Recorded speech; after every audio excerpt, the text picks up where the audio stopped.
दीन में अपनी मर्जी से कोई नेकी शामिल करना दरअसल नबूवत पर सवाल उठाने जैसा है। जब अल्लाह के नबी हज़रत मोहम्मद सल्लल्लाहु अलैहि वसल्लम ने दीन मुकम्मल कर दिया तो उसमें अपनी तरफ से कुछ भी बढ़ाना मोहब्बत नहीं बल्कि बहुत बड़ी बगावत है। अक्सर हमारे मुआशरे में एक सवाल उठता है और शायद आपके दिल में भी ये बात आती हो कि भाई लोग आजकल हर चीज़ को बिदत बिदत क्यों कहने लगे हैं। लोग कहते हैं कि अगर हमने नमाज पढ़ ली या कोई खास दिन मना लिया तो इसमें गुनाह क्या है, कोई शराब तो नहीं पी रहे, कोई चोरी तो नहीं कर रहे, कुरान ही तो पढ़ रहे हैं। दिल कहता है कि अगर हदीस में नहीं भी आया और हमने नेकी समझ कर लिया तो अल्लाह नाराज़ क्यों होगा। ये वो उलझन है जिसने आज उम्मत के एक बड़े हिस्से को परेशान कर रखा है। लेकिन रुकिए, क्या आपको पता है कि शैतान इंसान को गुनाह करवा कर उतना खुश नहीं होता जितना उसे मन घड़ंत नेकी के रास्ते पर डालकर खुश होता है। इस बात की गहराई को समझने के लिए आपको दीन और दुनिया का फर्क समझना होगा।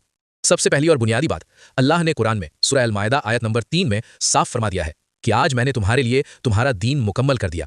जब हज़रत मोहम्मद सल्लल्लाहु अलैहि वसल्लम इस दुनिया से पर्दा फरमा गए तो वो हमें नहाने से लेकर खाने तक और सोने से लेकर इबादत तक हर एक चीज़ सिखा कर गए हैं। अब ठंडे दिमाग से सोचिए, अगर हम कोई ऐसा खास दिन या खास तरीका अपनी तरफ से तय करते हैं जो हज़रत मोहम्मद सल्लल्लाहु अलैहि वसल्लम या सहाबा रज़ियल्लाहु अन्हुम ने नहीं किया तो हम अनजाने में क्या दावा कर रहे हैं। हम ये कह रहे हैं कि नऊज़ बिल्लाह हमारे नबी हमें ये बताना भूल गए थे और हमें आज पता चला है। ये नबी की शान में गुस्ताखी है।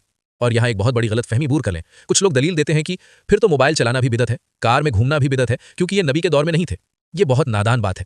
बिदत का ताल्लुक दीन यानी रिलीजन से है, दुनिया यानी टेक्नोलॉजी से नहीं। मोबाइल, कार या प्लेन ये सब जिंदगी गुजारने के साधन है, इबादत नहीं। हम मोबाइल को सवाब समझकर इस्तेमाल नहीं करते, लेकिन जब आप किसी चीज को दीन का हिस्सा बनाते हैं, सवाब की उम्मीद रखते हैं और उसे करने का तरीका खुद तय करते हैं जो नबी ने नहीं बताया, तो वो बिदत है। हदीस का हुक्म साफ है, हर नई ईजाद यानी दीन में बिदत है और हर बिदत गुमराही है और हर गुमराही आग यानी जहन्नम में ले जाने वाली है। तो फिर सही रास्ता क्या है? इबादत यह है कि आप साल के किसी भी दिन नफिल नमाज पढ़ें, कभी भी रोजा रखें, अल्लाह का जिक्र करें, ये सब जायज़ है। आप साल के 365 दिन ये कर सकते हैं। लेकिन बिदत यह है कि आप अपनी मर्जी से बिना किसी दलील के किसी एक दिन को फिक्स कर लें, उसे खास बना लें और ये अकीदा बना लें कि बस इसी खास रात में इबादत करने से बख्शिश होगी, जबकि उसका सबूत कुरान और सुन्नत में ना हो। अगर आप रिसर्च करने जाएंगे, सही हदीस के पन्ने पलटेंगे तो यकीन मानिए आपके हाथ खाली ही आएंगे। इन मन घड़ंत तरीकों का जिक्र कहीं नहीं मिलेगा।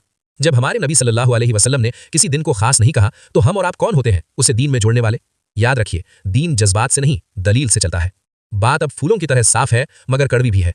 हम जिसे एक्स्ट्रा नेकी समझ रहे थे वो हकीकत में गुमराही का सामान था। इबादत के नाम पर अगर हम वो करें जो अल्लाह के रसूल ने नहीं किया तो हम जन्नत नहीं बल्कि अल्लाह की पनाह जहन्नम की तैयारी कर रहे हैं। इतना समझाने और दलील यानी प्रूफ देखने के बाद भी अगर किसी को समझ नहीं आता तो फिर इंसान लाचार है।